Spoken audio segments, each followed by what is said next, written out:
अस्सलाम वालेकुम दोस्तों, पाकिस्तान सुपर लीग सीजन 5 की एक नई अपडेट के साथ आपकी खिदमत में हाजिर हैं। तो दोस्तों, आप इनमें से कौन सी टीम को सपोर्ट कर रहे हैं कमेंट करके जरूर बताएं और इस वीडियो को लाइक जरूर कीजिएगा और आखिर तक लाजमी देखिएगा। चलिए स्टार्ट करते हैं। अस्सलाम वालेकुम दोस्तों, पीएसएल की एक ताज़ा तरीन अपडेट के साथ आपकी खिदमत में हाजिर हैं। अगर आप लाहौर कंदर्स के फ़ैन हैं तो यकीनन आप खुश हो जाएंगे ये खबर सुनकर। लाहौर कंदर्स जो कि पीएसएल की हिस्ट्री में सबसे कमज़ोर टीम मानी जाती है और पिछले मैचेस तमाम लाहौर कंदर्स की टीम जो है 2 मैचेस सिर्फ जीती है क्वेटा ग्लैडिएटर से, बाकी तमाम मैचेस पीएसएल सीज़न 5 में भी हार चुकी है। दोस्तों, लाहौर कंदर्स में बहुत ही अच्छे प्लेयर शामिल किए जाते रहे हैं हिस्ट्री में, लेकिन इतना ख़ास परफॉर्म नहीं कर पाई।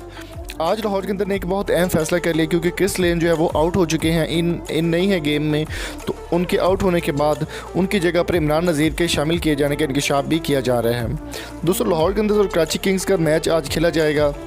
लाहौर में थोड़ी ही देर में मैच ऑन एयर होने वाला है और लाहौर कंदर्स परफॉर्म करने के लिए तैयार है। लाहौर कंदर्स फील्डिंग करेगी और कराची किंग्स जो है वो बैटिंग के लिए तैयार है। शर्जील खान कराची किंग्स का हिस्सा बन चुके हैं और कराची किंग्स की जानिब से वो इस बार खेलेंगे और इमरान नज़ीर जो है वो लाहौर कंदर्स का हिस्सा पहले ही हैं, लेकिन उनकी परफॉर्मेंस के बारे में अभी तक कोई हतमी फैसला नहीं किया गया। अलबत्ता उनके बारे में यही कहा जा रहा है कि वो लाहौर कंदर्स की जानिब से आज परफॉर्मेंस करेंगे। क्रिस लेन के आउट होने के बाद उनके पास कोई ऐसा ऑप्शन नहीं बचा था बैट्समैन ही का, तो उन्होंने उसकी जगह पर इमरान नज़ीर को शामिल करने का फ़ैसला कर लिया है। सलमान बट ऑलरेडी इसका हिस्सा हैं और शर्जील खान और इमरान नज़ीर काफ़ी सालों के बाद आमने सामने होंगे, तो देखने का काफ़ी मज़ा आएगा। अगर आपको ये वीडियो पसंद आई हो तो चैनल को लाइक ज़रूर करें, सब्सक्राइब करें और वीडियो को शेयर भी कर दें। इमरान नज़ीर या शर्जील खान दोनों में से आप किसके फ़ैन हैं कमेंट करके कीमती राय से ज़रूर आगाह कीजिए। अगर वीडियो आपको पसंद आई तो चैनल को सब्सक्राइब कर लें, साथ बेल आइकन को प्रेस कर दें।